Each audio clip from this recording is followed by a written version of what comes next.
90.000 euros. Vamos a ver. Álvaro Nieto, director de Diogetti, buenas noches. ¿Qué tal? Buenas noches, Antonio. Bueno, cuéntanos entonces quién es esta Leticia de la Hoz, que es la representante del despacho de abogados IDBO, próximo al Partido Socialista Obrero Español, y qué gestiones hace con esta mujer, con Carmen Pano, que está imputada, vamos a recordarlo, para silenciarla y que no diga que entregó ese dinero en Ferraz. Sí, no, pues esto es una persona relacionada con este despacho de abogados, que a su vez es un despacho muy próximo al Partido Socialista, siempre ha estado involucrado y defendiendo a personas que han tenido que ver en mayor o menor medida con el Partido Socialista. No en vano fue el primer despacho que defendió a Koldo García, ahora están defendiendo a su hermano Joseba García. Y lo que hace esta mujer es ponerse en contacto con Carmen Pano y su entorno para intentar directamente comprar su versión ante el Supremo, porque ella había sido citada a declarar y unos días antes intentan comprar ese testimonio para que no involucre a Santos Cerdán y para que, en la medida de lo posible, desmienta las versiones que había dado anteriormente, fundamentalmente en esa entrevista que acabáis de poner en nuestro periódico. Bueno, y a partir de ahí, esta persona además le ofrece dinero a Carmen Pano, ¿no? Eso es, le ofrecen 50.000 euros y a cambio de su silencio. Y digamos, porque en su declaración ante el Supremo no involucre al Partido Socialista ni a Santos Cerdán. Y finalmente hay que recordar que ella va al Tribunal Supremo y se ratifica en todo lo dicho en The Objective. Por tanto, entendemos que evidentemente no hubo ningún tipo de trato finalmente, no hubo un pacto y por supuesto pues esos 50.000 euros no los ha recibido. Yo supongo que porque se daría cuenta en algún momento que evidentemente no podía aceptar ese dinero, entre otras cosas porque significaría también que ella hubiera mentido en sus anteriores declaraciones, ¿no? Y evidentemente eso también es un delito. Bueno, pero dejad al margen al PSOE, no mencionéis a Santos Cerdán, etcétera, etcétera. Ella la oferta se la hace esta mujer, Leticia de la Hoz, la representante de este bufete de abogados, de ese despacho. Sí, por lo que hemos contado es quien hace, digamos, de interlocutora y por el lado de Carmen Pano es otra persona, digamos, la que establece la comunicación. Sí. O sea, no se lo hacen directamente a Carmen Pano, esta oferta. Hasta donde yo sé, está Carmen Pano evidentemente involucrada. Sí. Y por supuesto es perfectamente conocedora de la oferta. Pero vamos, ella no... digamos que la interlocución la hacen a través de otra persona, de un hombre. ¿Ella no denunció esto cuando declaró ante el Supremo, que la habían intentado comprar desde el Partido Socialista a cambio de su silencio para no declarar lo que estaba declarando? Pues el otro día, cuando fue a declarar, no lo hizo, pero hay que recordar que está de nuevo citada a declarar, creo que es la semana que viene. Por tanto, supongo yo que alguien le preguntará y supongo que ahí tendrá también que decir lo que estamos publicando hoy, porque no en vano supongo que no tendrá ningún inconveniente en desvelarlo si es cierto, claro. Por cierto, habéis publicado también que no solamente había 3 mujeres contratadas en empresas públicas dependientes del Ministerio de Agricultura y del Ministerio de Transporte, sobre todo por Koldo y Ábalos, sino que aparece otra más, la tal Nicole. Esta fue contratada en la empresa pública Enfesa, concretamente. O sea, ya van 4, amigas del tándem Koldo-Ábalos, contratadas en empresas públicas dependientes de 2 ministerios. Y este caso, efectivamente, Nicole, es un caso muy interesante. Lo desvelamos el viernes pasado en el periódico, en The Objective. Y es muy interesante porque, fíjate la situación. Esta mujer trabajaba en un prostíbulo en Burlada, al lado de Pamplona, cuando Koldo García era el portero de otro prostíbulo que se llamaba Rosales y ella era, digamos, como la encargada del prostíbulo de Burlada, que si no recuerdo mal se llamaba Olimpo, y bueno, directamente pasa del prostíbulo a la empresa pública Enfesa. Pero además no lo hace entrando de auxiliar administrativo, como hemos visto en los otros casos de estas chicas relacionadas con Ábalos, Andrea, Claudia y Jessica, sino que a esta mujer la hacen responsable de la zona este de España, de la empresa Enfesa, donde, por cierto, todavía trabaja, ahora mismo está de baja, pero hemos descubierto, y eso también lo hemos publicado, que ya digamos que ha habido una especie de investigación interna que ha arrojado como resultado que ella no tiene o no cumple los requisitos para tener ese puesto de trabajo. Por tanto, sospechamos que cuando se reincorpore de la baja en la que se encuentra, la van a despedir o le invitarán a irse, porque evidentemente yo creo que se han dado cuenta de que no tiene la cualificación necesaria. No obstante, hay que recordar, Antonio, que Enfesa es una empresa pública donde hay infinidad de enchufados. Nosotros hace ya meses que hemos ido desvelando que eso era el cortijo de Ábalos y de Koldo García.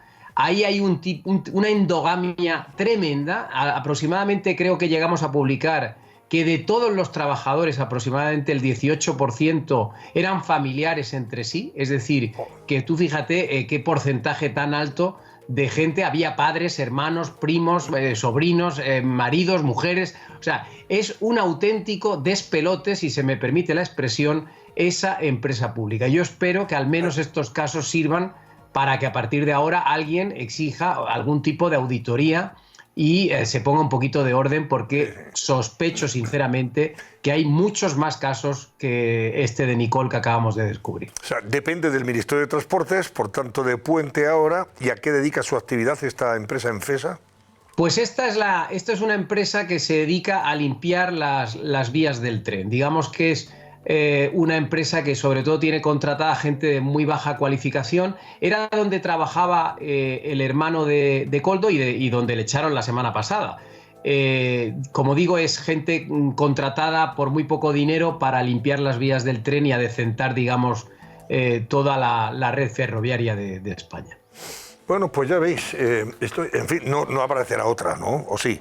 ¿Aparecerá otra señorita de compañía por ahí, también colocada en algún departamento de la última vez que estuve ahí en el estudio contigo, me hiciste esa pregunta y yo te dije que sospechaba que iba a haber más. Desde entonces hemos descubierto ya a Nicole. Van 4 amigas colocadas bastante, claramente. Sospecho que hay más gente. Vamos a ver si conseguimos seguir tirando de la manta, pero en cualquier caso yo creo que los hechos que ya hay sobre la mesa son lo suficientemente graves como para que se lleven por delante a más de uno. Y espero que al final pues acaben pagando todos los responsables, que no solo son el ministro Ábalos. Insisto, también aquí hay que exigirle responsabilidades a los directores de esas empresas, a los directivos de esas empresas que aceptaron cumplir las instrucciones del ministro y contratar gente que no estaba cualificada. Claro. Raúl. Sí, Álvaro, buenas noches. Yo te quería preguntar, volviendo a Carmen Pano, ella procede del entorno de Aldama, ¿no? De Víctor Aldama, es una persona de confianza de Aldama, ¿no? Bueno, vamos a ver, aquí en la trama original de los hidrocarburos, todo lo que tiene que ver con la empresa Villafuel son 4 personas: Claudio Rivas, Víctor de Aldama, Carmen Pano y su hija. En el origen, las 4 formaban parte, digamos, de la organización. Además, hay que recordar que la hija de Carmen Pano y Víctor de Aldama eran novios, eran pareja durante un tiempo, por tanto, claro que se conocían. Lo que pasa es que hay un momento en el que Víctor de Aldama y Claudio Rivas engañan a Carmen Pano y a su hija. Y entonces, entre otras cosas, les hacen comprarle a Ábalos el chalet de Cádiz, el chalet de la Alcaidesa, supuestamente a cambio de recibir contraprestaciones, pero en realidad las contraprestaciones se las llevan Víctor de Aldama y Claudio Rivas. Y es por eso por lo que entraron en prisión estos dos, y sin embargo Carmen Pano y su hija en ningún momento han tenido que entrar en prisión, porque digamos que los investigadores tienen bastante claro que ellas dos son más bien víctimas, más que corruptas. Muy bien, pues Álvaro Nieto, director de Diogetti. Gracias y buenas noches, Álvaro. Muchas gracias, Antonio. Un abrazo para todos. Hasta siempre. Por cierto, se acordaron, Maite, tú has escrito sobre esto, ¿se acordaron de Ábalos en la manifestación del 8M, las feministas tradicionales del PSOE, no las FETEN? Porque eso me imagino que están horrorizadas, ¿no? Sí. Con Ábalos, con Monedero, con toda esta gente. Claro, seguro, les han destruido esa impostura en la que viven, ¿no? En dar lecciones de feminismo, y resulta que tienen entre sus filas a personas que consumen prostitución, que acosan, sin otras cosas, a mujeres y a víctimas, a las que luego sus propias compañeras de partido, estas que dan saltitos en las manifestaciones, han podido dar pocos porque como había muchos charcos igual se mojaban este sábado. Pero son las mismas que luego miran para otro lado, encubren a los compañeros, pero ellas siguen levantando una bandera que ya nadie les cree, o sea, es todo pura impostura. Ellas establecieron, cuando la señora Irene Montero llegó al gobierno, estableció que las buenas feministas eran las que le seguían a ella, ¿no? Las que seguían a su ley a esa aberración del solo sí es sí, la ley trans, de la que se habla poco, pero que también es absolutamente deleznable, y que esas mujeres que no las defendían no eran feministas, cuando había un feminismo clásico que se había equivocado, pero por lo menos que llevaba luchando también muchos años en pro de la mujer. Y ahora nos encontramos con que efectivamente todo lo que habían vendido, todo lo que habían recetado, lo tenían dentro de sus filas y no hicieron nada para evitarlo. Yo he escuchado a Yone Belarra, a Yolanda Díaz y a Irene Montero decir que esos compañeros que habían hecho esas cosas o ya no estaban en el partido, o no tenían puestos de dirección, o se les había dicho, pero no se les había dicho del todo, no se les había apartado. Incluso Yolanda Díaz asciende a Errejón y le nombra portavoz de Sumar en el Congreso, y de todas maneras ellas siguen RQR haciéndonos creer que este feminismo es el que importa, pero yo creo que han perdido toda la batalla, están completamente desnudas ante la sociedad, porque claro, que Irene Montero diga no sé qué de feminismo cuando hay 1.400 violadores, depredadores y acosadores sexuales que están aminorando sus penas gracias a su ley. Creo que no hay más preguntas, señoría. Esta señora está absolutamente invalidada. Y, por cierto, luego hay una ministra, la señora Redondo, que yo no digo que tenga responsabilidades el Gobierno en el incremento de las cifras de violencia de género, pero el Partido Socialista está gobernando desde hace 7 años y esto no hace más que crecer. En otros tiempos echaban la vista al Gobierno de Mariano Rajoy y decían que era prácticamente el culpable de que esas cifras... Bueno, estos invirtiendo más de 500 millones en el Ministerio de Igualdad, esto no solo no se soluciona, sino que empeora, porque efectivamente este problema no tiene nada que ver con la ideología, no tiene nada que ver con este feminismo falso, sino se trata de un problema educativo y que hunde sus raíces en problemas sociales mucho más grandes. Totalmente de acuerdo. Pero yo creo que el feminismo sensato, yo es que diferencio un feminismo radical, que es el que han defendido desde el Ministerio de Igualdad las líderes de Podemos, y el feminismo sensato de siempre, que no tiene por qué colocar al hombre en el banquillo de los acusados, ¿no? Como hace este feminismo radical. No, es que te acusa directamente de violador. Yo creo que ya han perdido esa credibilidad, y este feminismo sensato es el que ahora, afortunadamente, empieza a sobresalir, porque ellas, entre que sus líderes están como están, Monedero, Errejón, luego el asunto de toda la cohorte socialista demandando ese oficio más viejo del mundo, como Ábalos, Tito Berni. Si nos añadimos a los compañeros del metal y los sindicalistas de las mariscadas y de todo esto, pues claro, todo eso hace aguas, ¿no?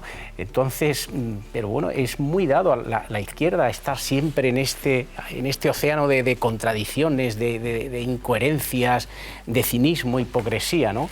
Porque esto es lo que revela, ¿no? Esa hipocresía dogmática que ha tenido siempre la izquierda. Y de hecho las manifestaciones del 8M en el año 18, 19, 21 tuvieron una fuerza descomunal, fueron un elemento tractor, ¿no?, de mucha gente que quería evitar, y eso se ha desenganchado. Las manifestaciones ya el año pasado iba mal y este año, en fin, porque estamos en lo mismo, las imposturas son de un lado y de otro. Decimos, no, es que hay un feminismo más tranquilo, cierto, sí, pero claro, qué legitimidad y qué fuerza prescriptora tiene una organización que dice que el feminismo y que en contra de la prostitución, y te encuentras con el Tito Berni, te encuentras con los de UGT, te encuentras con Ábalos, te encuentras con Koldo, con las novias de Ábalos, que es terrible, con los negocios de la familia de la mujer del presidente basados en la prostitución. O sea, es que esto... Es que, no sé, es que eso mismo, si lo hubiese pasado cualquier otro, sería tal escándalo que no se atreverían. O sea, es todo una enorme hipocresía lo que hay alrededor de todo eso y dando lecciones a los demás.